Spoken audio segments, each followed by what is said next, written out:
The Andy Pollin Show. We got to go after this with everything we got, figuring they're going to come with everything they got. I'll start off by saying I'm bored, I'm broke, and I'm back. The Andy Pollin Show on ESPN 630 starts right now. Well, guess what? Michael Jordan popped up again on NBC. Talked about how much he loved the game. Are you loving these features? I think they're interesting. I think what he says is noteworthy, and we'll get to that coming up in the 10 o'clock hour. We'll find out more about Jaden Daniels today. Dan Quinn due to talk to reporters, and I would assume that Marcus Mariota will do the duties of being the quarterback who speaks to reporters, but there is a possibility that Daniels will play on Sunday against Minnesota. Steve Young, why the hell he's not working for ESPN anymore is mind-boggling. He is such a great analyst. Doesn't yell and scream like some of these guys, but when he sits down with Dan Patrick, he dispenses knowledge, and we'll get to that coming up shortly. Maryland won again last night. They were back home after a rough ending to their tournament in Vegas, where they got blown out in back-to-back games by Gonzaga and by Alabama. Those are ranked teams, and Maryland is still putting their team together. John Thompson, when we worked with John Thompson years ago at the old station, he used to say, you really can't tell anything about a team before the 1st of January. And those are teams like he had, where he had players who stayed for 4 years. This is an entirely new Maryland team. 15 new players. Yeah, 4 of them have played for Buzz Williams before, coming over from Texas A&M, and they've had a lot of injury issues in the early part of the season. In fact, last night, where they blow out Wagner 89-63, they do it with a starting lineup that was supposed to be the starting lineup from the beginning of the year. Solomon Washington made his season debut. He's a 6'7" senior. And, classification, they used to look at those things and go, well, yeah, he's just a freshman. Wait till we see him in 3 years. No, because he probably isn't going to be there in 3 years, whether he's good or whether he's bad. If he's really bad, they tell him to leave. And if he's really good, he gets better money someplace else. That's the reality of college basketball. So you got to learn these players as you go along. And I'm still not caught up on most of them. I know that Pharrell Payne is a real story for them, because not only is he their leading scorer, and he had 30 points last night, but he had an injury just a couple of weeks ago at Marquette, which if you'd have said that's a season ender, I would have said, yeah, of course. They took him off on a stretcher. He missed one game, and it doesn't look like he's been bothered by whatever injury he suffered. Now, I don't know how they get away with this in this era of gambling, but Buzz Williams says, oh, no, we don't talk about injuries. I don't know how you can do that where you got point spreads and things like that on college basketball, but okay, that's the way things work. But they have a roster that is, for the most part, healthy now. Williams had about 10 points last night, and, we'll see as they go now into conference play. They've got tough games. Got to play Iowa on the road, and then Michigan. They're ranked number 3. They look awesome. They're going to be in College Park on the 13th, so 10 days from now.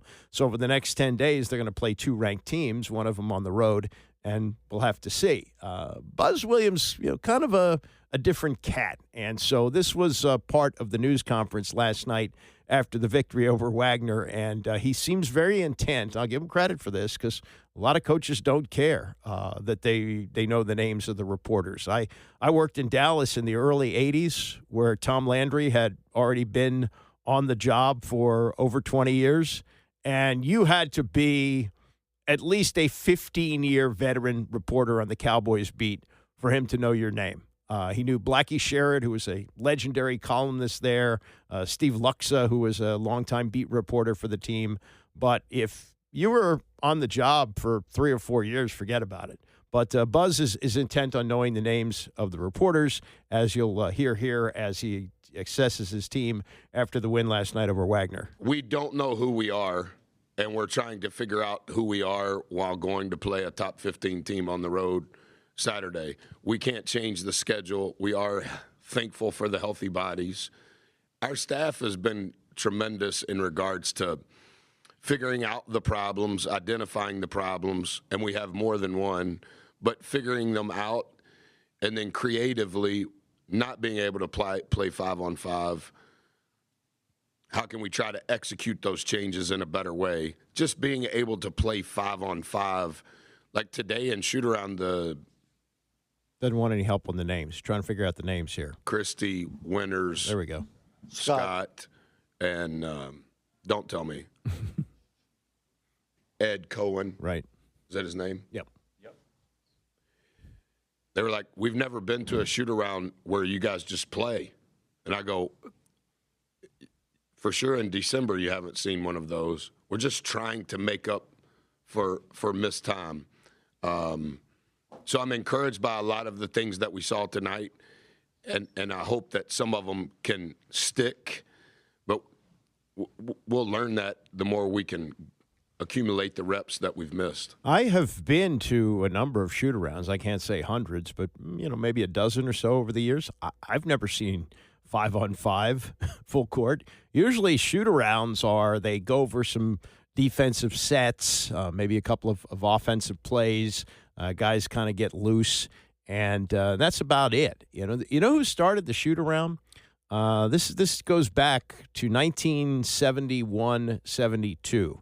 And that's the year that the Lakers set the record for the longest winning streak. I believe it was 33 games before it was broken by Kareem Abdul-Jabbar, or maybe he was still – he was Kareem Abdul-Jabbar by then. He wasn't Lou Alcindor. And the Bucks broke it against the Lakers. But that's the Lakers championship team with Wilt Chamberlain and Jerry West. And Bill Sharman was the coach of the team. And Bill Sharman thought, we got these guys sitting around the hotel all day. They come into the dressing room. They're kind of like, loggy, if you want to put it that way. They've had an afternoon nap, and they really don't get the blood going. So why don't we go and have a little bit of a workout in the morning just to get them loosened up? And I think we'll have a better result once we get to the arena. Well, the proof was in the pudding as they won 33 games. Not that they didn't have all-time greats on the team like Chamberlain and West, but that was his philosophy, and it obviously worked.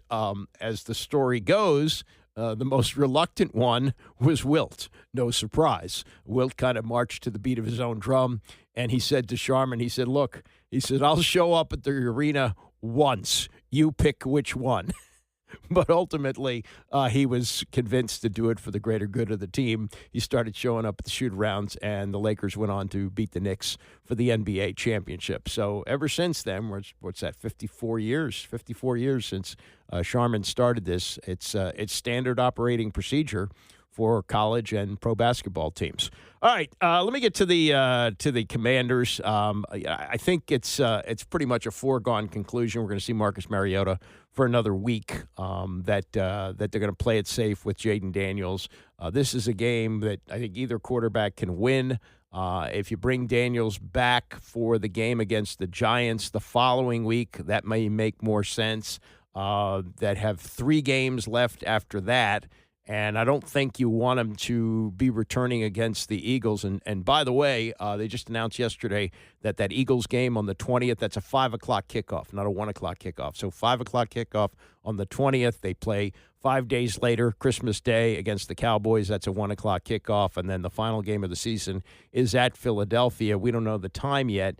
And unless it's very meaningful for the Eagles, and it could be either to win the division or possibly get the first round bye, I would imagine it stays a game that's going to be in the afternoon, either 1 o'clock or 4:30. But we won't know that, I guess, for a week or so before the game. But as for the possibility of seeing Jaden Daniels return on Sunday at Minnesota, this was Dan Quinn the other day as to whether or not he had cleared a contact protocol. He's still going through that process of the functional testing, and so I'll have a better sense as we go through the week, probably in terms of like the game time. It'll be all the way till Friday, quite honestly, because the practice portions, that'll be ongoing in terms of like the evaluation and the movements and the contact. So he has not been for all the way through all the testing yet, Tom. Then, if he's able to come back and it kind of closes the chapter on Marcus's stint here as starter, what have you learned about him that maybe you didn't know coming into this season? Man, that's a good question.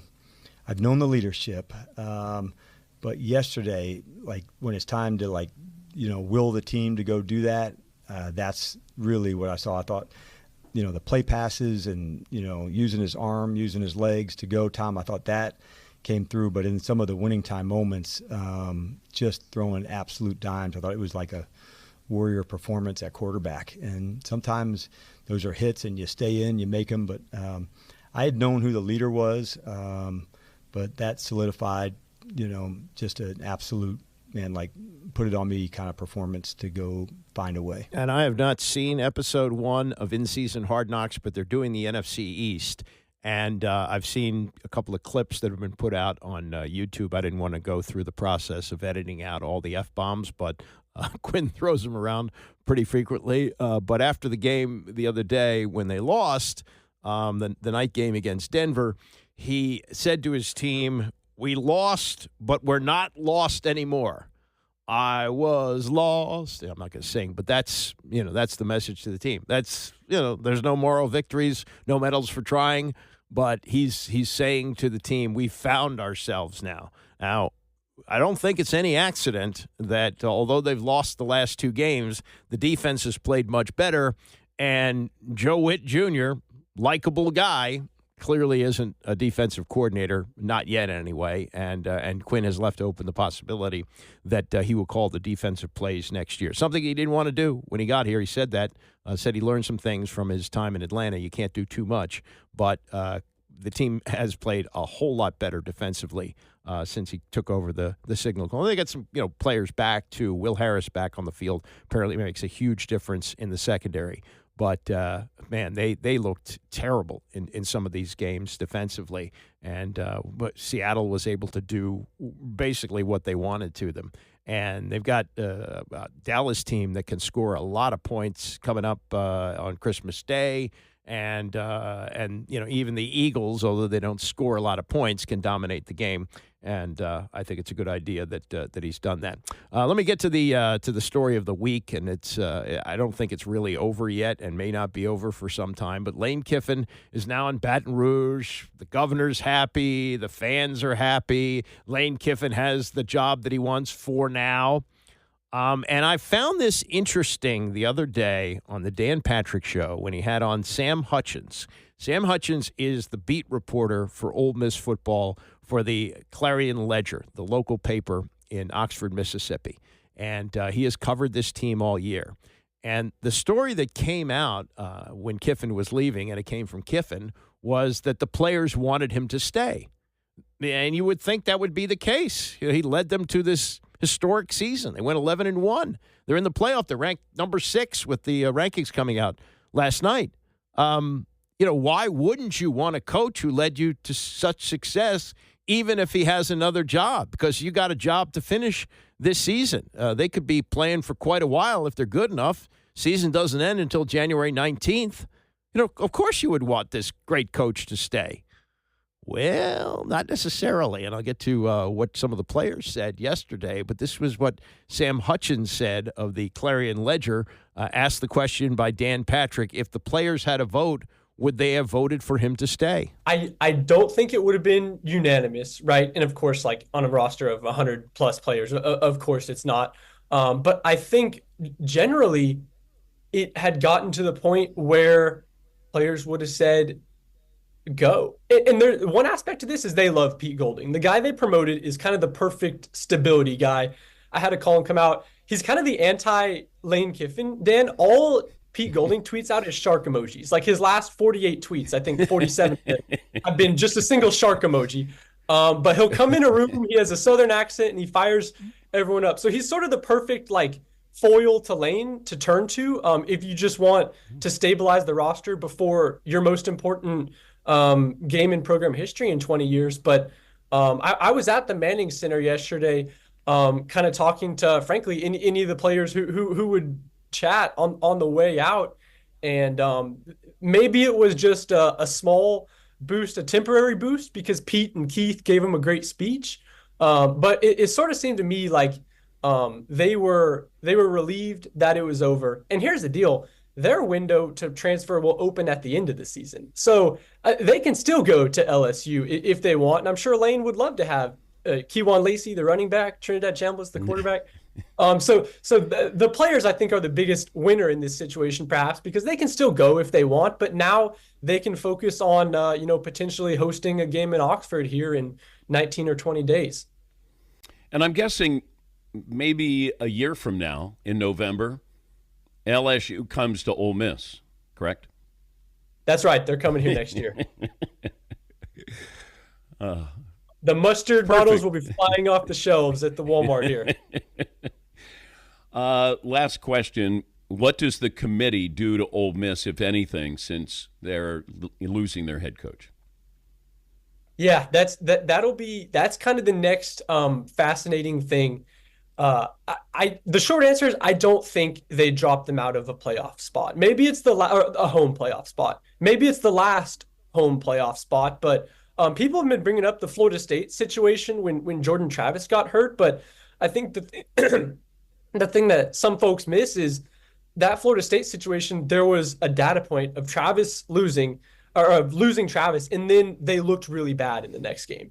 So I thought, hey, there's an argument if you're Ole Miss, you don't want to go to the SEC championship game, because if you lose Lane and then get boat raced by Georgia, that would maybe give the committee more of an excuse to drop you. But, frankly, we have no idea what this team looks like without Lane, what this team looks like without its coordinators. So I think that would be a tough sell for the committee to drop them out of a home play. That was Sam Hutchins of the Clarion Ledger with Dan Patrick. That was before the rankings came out last night. As of now, things can change between now and when the final setup comes out on Sunday night. But as of now, they will have a home playoff game. Won't have a first-round bye, but they are number 6 in the rankings that came out last night. Now, here's what has developed also since that conversation.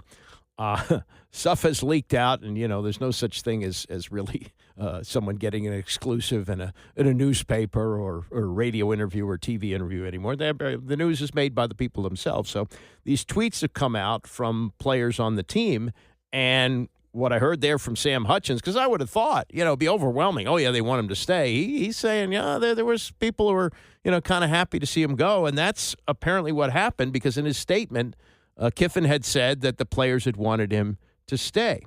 2 of them both disputed what Kiffin had said in that farewell message that he put out, that he wanted to stay. And the athletic director, Keith Carter, said, no, you're gone.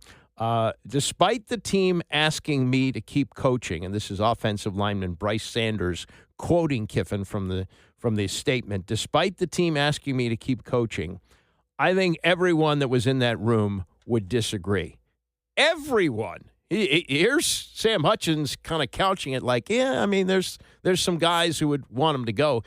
Here's a player who says, oh, no, we wanted him out of there. Also, there was a linebacker, Sertain Perkins, who said, this was not the message that you said. He's addressing Lane Kiffin from the statement. This is not the message you said in the meeting room. Everybody that was there can vouch on this. So you got 2 of his players with their names on the statements calling him a liar. And, you reap what you sow, and we'll see what transpires at LSU. But let's check back on this in a couple of years, shall we? Let's see when Lane Kiffin is tempted to leave again, and maybe Kalen DeBoer is out at Alabama because he's had too many seasons where he's had multiple losses during a season and has to go. And will Lane Kiffin up and leave LSU and piss everybody off there? That's his MO. That's what he does. You can't change a leopard's spots. Hey, coming up, really great insight from Steve Young on a couple of things. One, Jaxson Dart, who says, this is who I am. I got to run like this. Steve Young used to run, but he has a thought that kind of supports what Dart says, also what he thinks of Drake Maye. We'll get to that and more as we continue. It's the Andy Pollin Show, ESPN 630. The Andy Pollin Show on ESPN 630, the sports capital. What's coming up in the next hour, which is interesting to talk about. Baseball has made very few changes over the years. Finally, they had to do so a couple of years ago when they put in the pitch clock and the runner on second base. We can debate the runner on second base in extra innings, but I don't think there's any doubt whatsoever that the pitch clock has fixed a lot of the problems that baseball was having with these, 3.5 hour, 3 hour, 40-minute, 9-inning games. They've got it under 3 hours now, and in many cases it's 2 plus 230, 235. It's a consumable product now at that. But if you go back to 1968 and you look at some of the numbers, like Bob Gibson's 1.12 ERA, Carl Yastrzemski leading the American League in batting with a 3.01 average, something had to be done. And they lowered the mound, and that made a big difference moving forward. Baseball reluctant to make changes. That was the last time they had made a major change until they went to the pitch clock, which would have been, 55 years later, something like that, 65, 55 years later. Crazy. So we'll get to that coming up in the 10 o'clock hour. Steve Young, man without a country, did great work for ESPN. For whatever reason, he's not there anymore, but he shows up on PTI every week, and Dan Patrick has him on all the time, and his insight is brilliant. Now, maybe he's not at ESPN anymore because he doesn't scream and yell, but he's really, really smart when it comes to taking a look at what's going on in the NFL and why things are happening. So there's a lot of pushback on Jaxson Dart. If you watch the Patriots game on Monday night, he had a play, and this is part of what ended Robert Griffin's career, being foolish like this. He would kind of tightrope along the sidelines waiting to get hit, and that's how his season ended in Cleveland. They had signed him for $7.5 million after Washington had cut him. He goes to Cleveland to be the starting quarterback, and in the first or second game, he broke his shoulder because he was doing that, not protecting himself. And Jaxson Dart, man, he got blasted on that play. Wasn't hurt, but was blasted. And he said after the game, well, it's not soccer, it's football. Yeah, but. And most would say, come on, kid, you got to learn how to protect yourself. Steve Young, great running quarterback in the Hall of Fame. He's as famous for his runs, including that crazy one he had in the playoff game against Minnesota, as much as he is as a left-handed passer. And he's actually got a little bit of support. I was kind of surprised to hear this. Actually kind of supporting what Jaxson Dart is doing with the, hey, kid, if you want to stick around this league a long time, you do have to make some changes. But it's not all, what are you, nuts doing that? This is Steve Young. Everybody in the locker room has to go and ram into somebody. And to get that inspiration and have the quarterback be somebody that's willing to put himself at risk is somehow inspiring in some ways. So it's like, again, I get you, and being healthy is the most important thing. And I think that's why I say Jaxson can be healthy for 17 weeks, take care of himself, be smart, and give off the representation that he's a tough guy and could be counted on and trusted. So he's just young. He's trying to figure it out, and he's being a little, overzealous, and he needs to figure out how to avoid stupidity. Like, stupidity is just you're right. The locker room they don't like stupid either. So it's like you got to have it all. Okay, but take me back when you're beginning your career in San Francisco. You want to prove that you're a tough guy, but part of this was learning how to go through your progressions. Right. So you didn't run as often as you did. So I don't know how many designed runs you had with San Francisco. Not a lot. I mean, and that's what Bill Walsh, he used to, I'd scramble around and run for a first down or even a touchdown, and I'd go to the sidelines. He goes, "What are you doing?" I'm like, "Well, I'm scoring. He goes, "Yeah, but no one knows where you're going. Like, that's fine for right now, for once, but what are we going to do, like, for the rest of the?" And so it's really the same. It's the same thing that Jackson's got to figure out is the game is sophisticated passing from the pocket. That's quarterback. Now, today's quarterback, you have to thread the line of scrimmage with your feet, and you have to go get those free yards. They're everywhere. And I wish I played today. I keep telling you that over and over. It's like, it'd be awesome. But again, you've got to develop the sophistication in the pocket and yet move the football, yet win games, yet, so this transition into the pro game and becoming a player that people can count on as a quarterback, it's not for the, faint of heart. It's got all kinds of angles on it, and you're bringing up the really important ones. Do you think he would have rushed for 10,000 yards in today's NFL? Over a career? No, because I think the game, again, it's not a numbers, it's not a totality. You're not gonna, you're not gonna run for 120 yards a game. It's like that's not the game today. The game is still sophisticated passing from the pocket. But again, those spitting out, and even Justin Herbert's realized that. Think about the players that, Joe Burrow realizes that. You have to, especially in the biggest games, your legs are going to go win the football game, especially because it's a closer's league today. It's not, you're in the third quarter of the 10-point lead, and like things are looking pretty good. It's like, no, you got people come back from that in 2 minutes in today's game. So it's like the NBA. You have to be a closer, and in that way, that's with your legs. And so it's not 10,000 yards.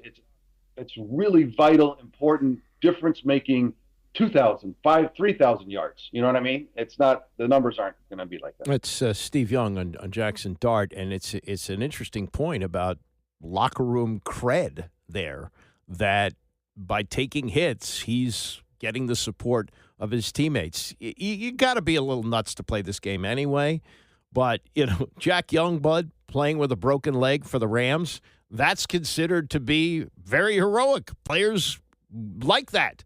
They like a teammate who will do that. You don't think Daniel Jones is getting a lot of locker room cred playing with a broken bone in his leg right now?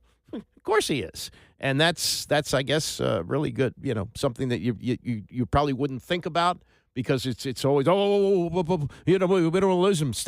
Yeah, you want to stay healthy, and being available availability is the best ability, all that.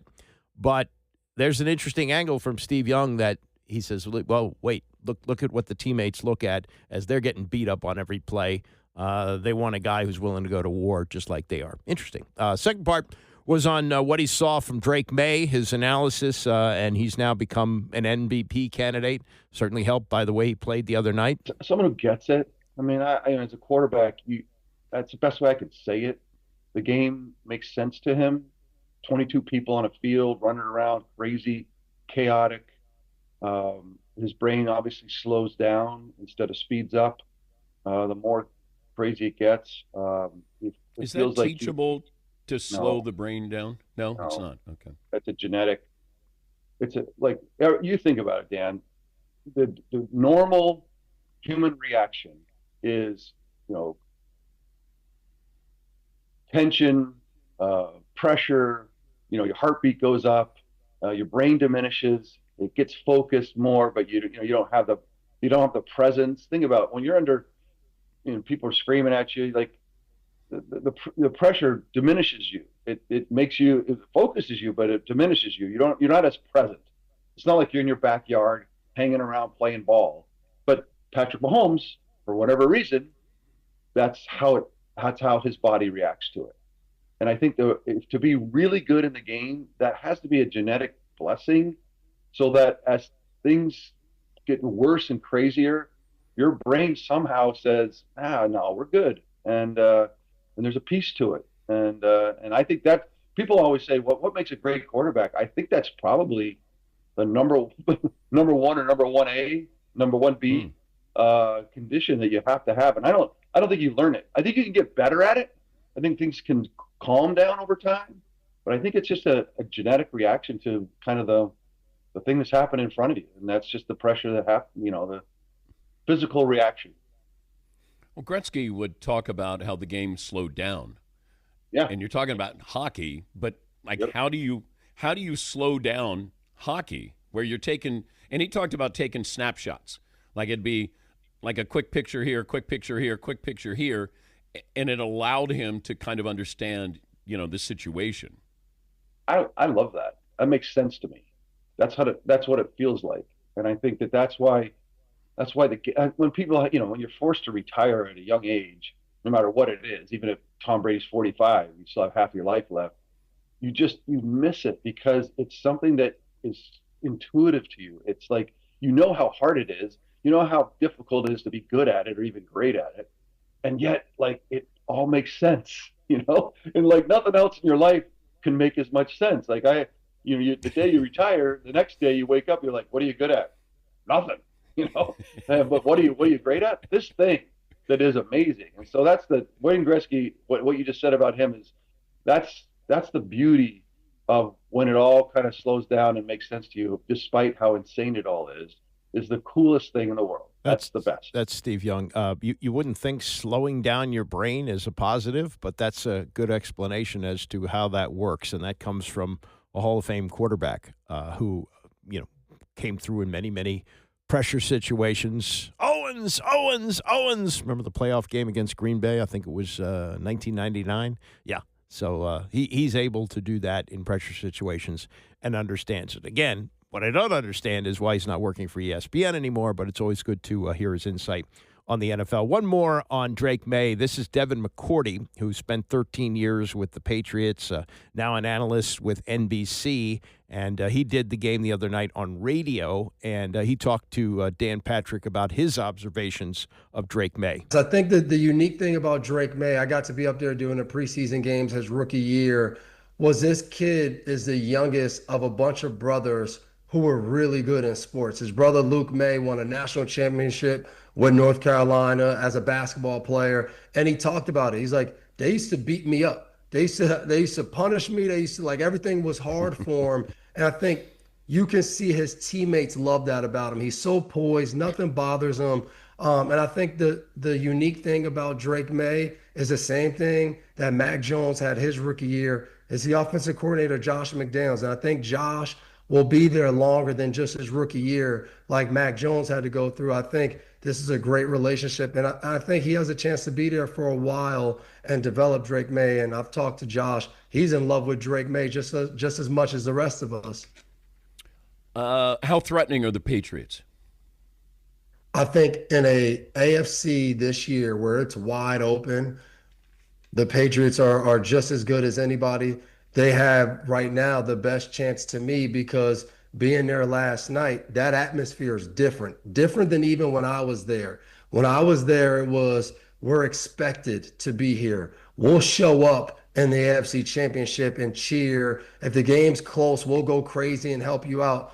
Being in that atmosphere after 2 bad seasons, you could see the fans were like, man, we thought we were going to have to wait maybe 15 years to be good again. And their energy, the way they're showing up to the stadium early, staying the whole game, I think they feel like, hey, we got to give this team this boost because we had no idea we'd be this good right now. Talking to Devin McCourty. He works for Football Night in America, 3-time Super Bowl champ with the Patriots, 3-time All-Pro. Football Night in America, they will give you the Texans and the Chiefs, and coverage starts at 7 Eastern. What advice would you give Drake Maye about playoff football as opposed to regular season football?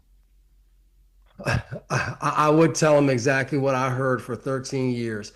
Belichick would come in and he would say, let me just dispel all these stupid myths out there. Like the whole experience matters. Experience doesn't matter at all. Who's playing the best football is what matters. And he would always tell us, do more, put everything else in the draw, watch the extra film, do all those little things, because if you can play your best football, no matter if you're a rookie, first year, 12-year vet, no matter if you've played in the playoffs before, if you've never played in the playoffs, he would tell you if you go and play good ball, that's what determines your playoff journey, not that you've played in 20 games or 10 games. No one cares about that, would be the first thing I told him. Ever late for a meeting with the Patriots? Nah, man, they cut people and sent people home in New England for being late. I wanted my money. Wait, did you witness somebody getting cut? Yeah, we had a guy who came late Saturday, my second or third year, and they didn't cut him that Saturday, but Tuesday after the Sunday game, he was inactive, and then that Tuesday he was gone. And I saw guys get sent home for being late all the time. Who told us the story about they faked being in a car accident because they were going to be late with the Patriots? And do you remember that, Paulie? We're checking. Was that Scott Zolak or something? I forget who we had on. That sounds like a Zolak story. Yeah, because you had to have a good story, because if you didn't, you were going to be in trouble, and especially if you were a secondary guy on that team. I mean, no doubt about it. Dan, he told us a story. It was a former Patriots O-lineman, Rich Aumberger. He said he intentionally got into an accident because he knew he was late, and he wanted a real excuse.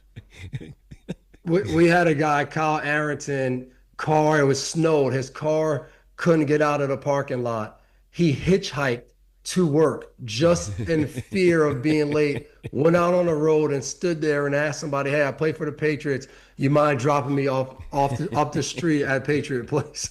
That's Devin McCourty with Dan Patrick, the fear of being late for a Bill Belichick meeting. You know what it reminds me of? I don't know if you saw Breaking Bad, but there's a scene in there where Walter White is taking his brother-in-law, who's a narc, and the brother-in-law doesn't know that Walter White is making meth, and he wants to stop in the meth factory. And there's no way that Walter White wants to take his brother-in-law in there, so he intentionally gets in a car accident to make sure that they don't have to go into the facility. So maybe it's not quite that. Maybe it's not apples to apples, oranges to oranges, but it just reminded me of that as they were telling that story. All right, coming up, I am a sucker for old-time football players telling old-time stories, and Jim Kelly told some pretty good ones as he was discussing the closing of Rich Stadium.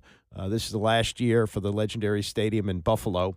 And he was talking to Rich Eisen about his greatest memory there and other things regarding the dynasty. And I think it's fair to call the Buffalo Bills a dynasty. They didn't win a Super Bowl, but going to 4 straight Super Bowls has to hold a special place in sports. I don't care if they lost them all.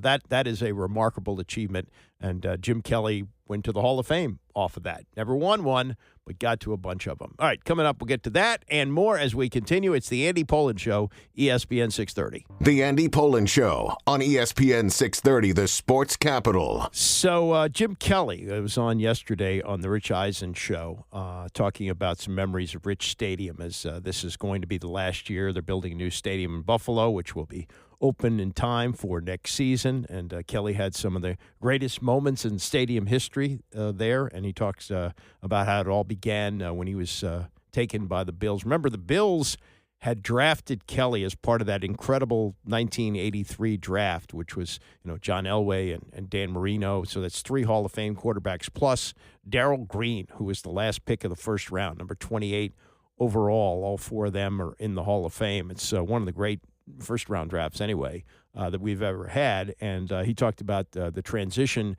to Buffalo. Remember, he played in the USFL for 3 years, played for the Houston Gamblers, and had a couple of receivers who wound up here, Ricky Sanders and Gary Clark, and he was great with them. Can you imagine Hall of Fame quarterback with those 2 receivers? They were quite a show.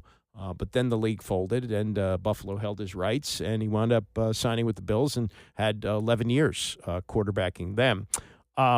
But before we get to that, there's a football game, college football game this weekend in Indianapolis. It's the Big Ten title game, and it's virtually meaningless, which is crazy because it's the number 1 team in the country, Ohio State, against the number 2 team in the country, Indiana. Both teams are undefeated. Both teams have Heisman Trophy quarterbacks, candidates anyway. Julian Sayin, the quarterback for Ohio State, and Fernando Mendoza of Indiana, who may have had his Heisman moment with that wild touchdown pass that he threw against Penn State. But there's really not much buzz for this because it doesn't really matter which team wins. Each will have a first-round bye in the playoff. You got 4 of them, so they're both going to get a first-round bye. I mean, the only way that especially Indiana, the only way Indiana avoids getting a first-round bye is if they lose like 70-3 or something like that. If it's a competitive game and they lose to Ohio State, they're going to have a bye, and it's clear. And Ohio State, if they lose, they're going to have a bye. And there was a time when this would have been a monstrous football game. This would have gone down with the likes of, the great matchups between Oklahoma and Nebraska back in the 70s, Notre Dame and Miami when they would meet. They were regular season games. But the point being is that this has really watered down not just the regular season where you can take a team like Notre Dame 0-2. Oh, don't worry, they'll be in the playoff, and they will be. And now you have what could be an epic matchup. This could have been hyped to the moon. And now it's like, yeah, interesting. And here's something else to watch as these playoffs unfold. Is now 12 teams. It's going to get to 16. When it gets to that, could you see a team looking at this game like the last exhibition game in the NFL where they go, well, we really don't want to get Fernando Mendoza hurt. We don't need to win this game, even though it's 1 versus 2 and it's for the Big Ten championship. We want to make sure he's healthy for when it really counts. Are they going to get rid of these conference playoff games, conference championship games? Because of hell no, because they make money. It's all about, it's a television show. In fact, I was talking to a friend of mine the other day about how Division III has, I think it's 40 teams, because some teams get first-round buys. Used to be 32 teams competing for the Division III championship. Why couldn't they do that here? Well, the reason is it's television. Is you can play, 15 games at 1 o'clock, and it doesn't matter because the Division III games aren't on television. Television runs the show. They got to figure out how to – not only do they figure out how to stagger them so there's no 2 games on at once, but then you got to work your way in with the NFL schedule. I mean, it's crazy. So I just look at that game and I go, wow, this could be epic. 1 versus 2, both undefeated, same conference. 2 Heisman Trophy quarterbacks? Wow. Nah, not really, because the winner, it does not matter. Does not matter. And the day may come where they go, well, got to play it safe because this game, well, it'd be nice to get yourself a Big Ten championship ring. We want the bigger one. It's like when John Thompson won and it's a lot different in basketball because the injury factor isn't what it is. But, when John Thompson won the Big East championship, they asked him how he felt with the net around his neck, and he says, these aren't the strings that I want, meaning he was going to, cut down the nets in the national championship game, which he did once, got to it 3 times, and that's really what you're after. So 1 versus 2 undefeated, kind of. So what? Yeah. Okay, great. I'll watch it. My son went to Indiana. I'll be rooting for Indiana. But there's really nothing that comes out of this game that will have any bearing on the playoff other than, I guess, Indiana would be the 1 seed if they win and Ohio State would be 2. I can't imagine that either one of these teams would fall as far as 3 if they lost. Could, but unlikely. Not likely to happen. There's a scenario, too, in the ACC, which is really mashugana. We'll get to that in the next hour. Meantime, this was Kelly yesterday. Jim Kelly, Hall of Fame quarterback for the Bills, on with Rich Eisen, asked his favorite memory of Rich Stadium as it plays out its last season. My first game against the Jets, and the reason I say that is I know how I grew up. I grew up in a family of 6 boys. I had 5 brothers. I had a mother and father that we didn't have much. And my dream was always, all of our dreams, I shouldn't say just me, but my 5 other brothers, our dreams were to make sure we were successful enough to take care of 2 people we love, and that was my mom and dad. And I remember running out of the stadium, looking up and seeing mom and dad and my 5 brothers there, knowing that I made it. And now it was time for my mom and dad to kick back, relax, and enjoy life. And that, to me, was probably one of the greatest moments of my life, but also, of course, I fast forward, beating the Raiders 51-3 and going to our first Super Bowl, and something I dreamt about as a little kid growing up in Pittsburgh, watching the Steelers win all those Super Bowls during, Bradshaw and Franco and, Mean Joe Green and all those guys. So it was a dream come true. I never dreamt about, making it to the Pro Football Hall of Fame. I dreamt about playing the NFL, and that dream came true. And then, of course, I've been very blessed to have the people that I had on my team: Bruce Thurman, Andre, James Lofton, all the other Hall of Famers, including one of the greatest coaches ever to do it is Coach Marv Levy. Yeah, and then we had a guy who I think should be in the Hall of Fame on the program over the summer, Jim, while we're going down memory lane before I send you on the rest of your Giving Tuesday. Steve Tasker came on this program, and told a story that I have to play back for you and ask you to confirm this for me about the days of you guys playing and then going back to your house afterwards. Roll it. He had this huge house over in Orchard Park, and after every home game, he said he invited the entire team to his house. Wow. And he'd feed them. You know, he had a bar, and he had this bar in the bottom of his house. I mean, a real bar, like with a dance floor and a pool table and the whole thing. And so everybody showed up at his house. Like my mom and dad would come in, or my brothers would come in, or all my family members or college buddies would come in. I said, Jim, I can't get to your house tonight. I got these people in. And Jim would say, hey, bring them over with you. It was more, he said, bring them with you. So we had this, Jim had this get together in his basement after home games that was everybody. My mom and dad were there. They're like, my dad was a pastor. Can you confirm, Jim? Good. Can you confirm? Without a doubt. You know, to make a long story short, we, you know, during the bickering bills, you know, everybody was doing their own thing. Everybody was going, you know, downtown, going here, going there. And we all decided to, I talked to a couple of players. I said, why don't we start coming over to my house? I live, you know, 7-8 minutes from the stadium. We always went to Ilio DiPaolo's restaurant, as you well know, Rich. Everybody went there after the game. And then everybody would come back to my house after for post-game activities. So we would have fun. We'd have the VHS put in. We'd watch the replay of the game.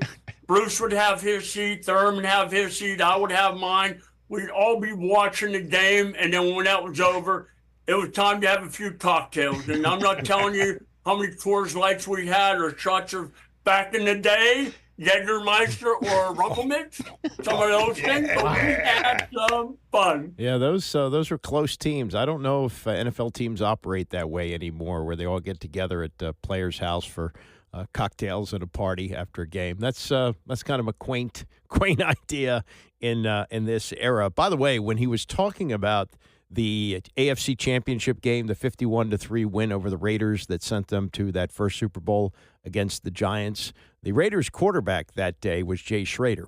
But my mind went to this. I don't know if yours did as well, but I remember watching that game. It was on NBC, and they were breaking in with updates on the Persian Gulf War. And the reporter, who became known as the Scud Stud because he was reporting on the Scud missiles that were flying, Arthur Kent. He was a good-looking guy, actually a Canadian. And he was is the brother of the former Prime Minister of Canada, Peter Kent, Arthur Kent, the Scud Stud, wearing that leather jacket, and he had great hair, and just had this calm way about him as the missiles were flying overhead, and it was all part of that scene at that time. I mean, you think about where America was. And, several weeks later, a couple of weeks later, I guess, was the Super Bowl where they played the Giants in Tampa. That was, of course, famous for the missed field goal, the wide right for the Bills. But Whitney Houston sang the national anthem, and it's one of the greatest renditions ever of the national anthem. And people were incredibly emotional at that time, waving American flags because of the Persian Gulf War. And I just remember Arthur Kent breaking into the football game. At some point, it didn't matter when it was getting out of hand at 51-3. But it's funny where your mind will go when you hear about a certain event. Coming up, it was 57 years ago today that the pitching mound was lower. And when I give you the stats of why that happened, it'll blow your mind. It's the Andy Pollin Show, ESPN 630. The Andy Pollin Show on ESPN 630, the sports capital. Bram is coming up at 11 o'clock. I just saw some very disappointing news on Twitter during the break, and they have whittled down the finalists from the seniors committee to 3 players for induction in the Hall of Fame. The list had gotten to 9, and now it's down to 3, and once again, Joe Jacoby gets the shaft. This stinks. Ken Anderson, Roger Craig, L.C. Greenwood. Those are the 3 players that are eligible to be chosen for the Pro Football Hall of Fame in that committee, in that special seniors category. Ken Anderson, who, in my mind, yes, he played in one Super Bowl, terrific quarterback for the Cincinnati Bengals, was not, I guess he was an MVP, but so was Joe Theismann. He's not going to get in. Phil Simms, Super Bowl MVP. He's not going to get in. That's where I would put Ken Anderson. I'd put him in that group. He's now a finalist for the Hall of Fame. Roger Craig, okay, part of a great team with the 49ers, certainly benefited from that. A running back who caught a lot of passes in that West Coast offense, kind of a transformational player from that period of time in the 1980s. But, again, Joe Jacoby, 4-time Pro Bowler, 2-time All-Pro, 3-time Super Bowl champion, 4-time Super Bowl participant, named to John Madden's anniversary team, 30th anniversary team of players from Super Bowls. It's sick. And L.C. Greenwood, great player on a great line with the Pittsburgh Steelers, the Steel Curtain. But no, this is sick. This is absolutely sick. I don't know what else they can do. I mean, Joe's his number. He's 66 now, and not getting any younger.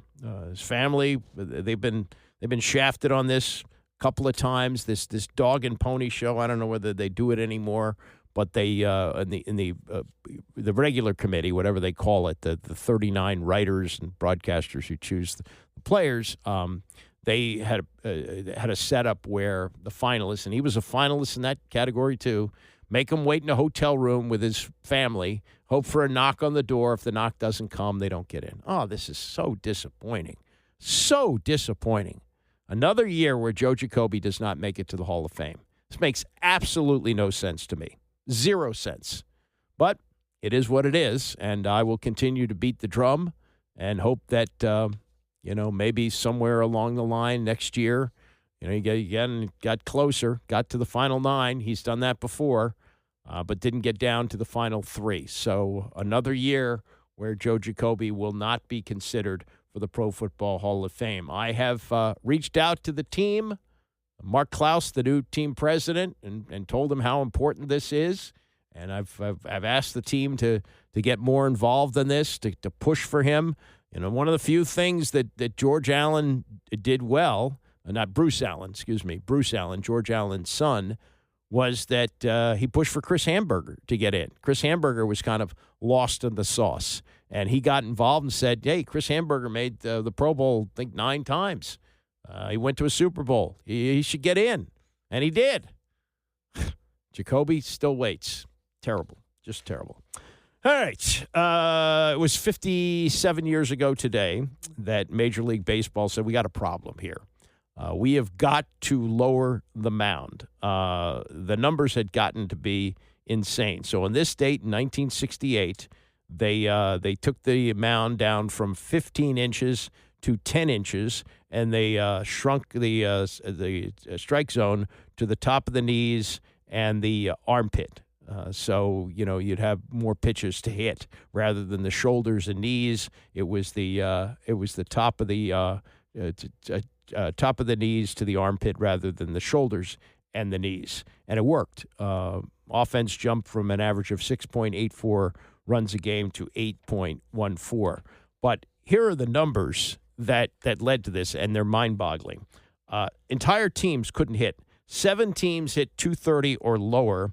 The Yankees, as a team, hit 214. Mickey Mantle, in his final season, led the team with 143 OPS plus, but hit just 237 for a guy who was a 300 career hitter. He was a 36-year-old first baseman. The White Sox scored 2.86 runs per game. Only one player reaching double-digit home runs. That's third baseman Pete Ward. He hit 15 homers, but he also hit only 216. Dodgers and Mets weren't better, averaging 2.9 runs per game. The batting title in the American League went to Carl Yastrzemski, who had a whopping 301, and he won the title by 11 points. It's not like he edged out somebody who had 300. Danny Cater hit .290 and finished second in batting in the American League. Pete Rose did lead the National League at .335, but he was an exception. And the Major League set the record for the lowest ever batting average, .237, second lowest on-base percentage at .299, 2 points behind the record from 1908. So that was a number that caused this change. 7 starters had ERAs under 2. 7 starters, ERA under 2. Incredible. And the biggest number that changed this, well, there were actually 2, one in the American League. Denny McLain won 31 games in 1968, got the Tigers to the World Series, which they won. Although it was not McLain, it was Mickey Lolich who won 3 games and was the MVP. But Bob Gibson had a year which is just hard to fathom. His ERA was 1.12. 1.12. Bob Gibson. It was just outrageous. And that was really the tipping point to lower the mound. Rick Hummel, Hall of Fame writer for the St. Louis Post-Dispatch, years later looking back on how that number was a game changer for baseball. The result of Gibson's great season and the hitter's inability to make any contact with him was that the height of the pitcher's mound famously was lowered from 15 inches to 10 inches the next year, and that's where it remains today. As great a pitcher as Gibson was, he might have been the Cardinals' most intense player ever also, because on days he pitched, he rarely talked to his own teammates, let alone players on the opposing team. Whenever a catcher, often battery mate Tim McCarver, would go to the mound to discuss something or dare make a suggestion, Gibson would say, "The only thing you know about pitching is that you can't hit it." Mike Shannon, Cardinals broadcaster, was moved from the outfield to third base in the mid-'60s. He was kind of nervous about where to play, and he went in before the start of one game to ask Gibson where he should play a particular hitter or a series of hitters. And Gibson said, "Don't worry about it." And Shannon says, "What do you mean?" He says, "I won't let him hit the ball to you anyway." Yeah, that's probably true. He was a tough hombre. I did not try to interview him when he was a player, or I may have, I forget. I was in spring training when he was still active, but he was not a guy to be approached. And for whatever reason, he liked Rick Hummel, so he cooperated with him. But Gibson was an angry guy, and he was certainly angry on the mound. And you always used to hear players say, "Don't dig in on him, or he'll put one in your ear hole." And that was how the game was played in those days. And he'd whiz one by you. He was a great pitcher, Hall of Fame pitcher, Bob Gibson. And to think that he had an ERA of 1.12, which is the lowest of all time. In the modern era, we've had a couple. Let's see. Walter Johnson, the old-timer, 1913, had a 1.14 for the Washington Senators, 1913. That's the second lowest. And then Dutch Leonard, who I think also did – he pitched for Boston, but I think he later pitched for Washington. Pitched for Boston 1914. His ERA was 2.096, I think. It was close. Pedro Martinez, the modern era, best ERA 2000 with Boston. He had an ERA of 1.74. And Greg Maddux, who never threw the big fastball but just knew how to paint the black. Greg Maddux in back-to-back years, 1994 had an ERA of 1.56, and in 1995 had an ERA of 1.63. Wow. But Bob Gibson with an ERA of 1.12. Think about that. Every time he took the mound, he gave up an average of just over 1 run a game. And I think he lost 9 games that year. Lost a bunch of 1-0 games. So baseball had to do something about that. One other quick thing: Tiger Woods talking about chipping and putting as he's coming off his 7th back surgery. I think it's time to say it's over for Tiger competing in majors. There's no discussion of him, coming out for the Masters this year. He's now going to be 50 years old this month. I think at the end of this month, on the 30th, he turns 50. His legacy will be 82 titles, 15 majors, the only player to hold all 4 championships at the same time. Went more than 7 years without missing a cut. I mean, you could make the case that he's the greatest golfer of all time. He doesn't have as many titles as Jack Nicklaus. And as much as he's chased He still needs 4 more to pass him. Obviously, that's not going to happen. He's played only 11 times in nearly 5 years since he had the car crash in early 2021. The 4 tournaments where he completed 72 holes, the closest he's come to winning was 16 shots behind. He has played 29 rounds, broken par only 6 times. His scoring average is 74. So even Tiger Woods, even Tiger Woods, whether you want to rank him number 1 or number 2 in golf, he is with Arnold Palmer and Jack Nicklaus, the 3 most significant players in the history of the game. You know, you can go back, maybe talk about Bobby Jones and creating the Masters and all that. But it's finally time, because we're going to start seeing this around the NFL playoffs, especially on CBS, where they start promoting the Masters. And in years past, it was always, okay, you're going to get to see Tiger in the Masters. It's over. 7 back surgeries. Think about that. The car crash, which almost cost him his leg. And a legacy that's complicated. Yes, 15 majors in a compressed period of time, aside from the one he won, in 2020, the Masters. But what a legacy he leaves behind. And I think it's finally time to throw in the towel on Tiger's career. That'll do it for me. Bram is coming up next. I'll see you back here tomorrow at 9 a.m.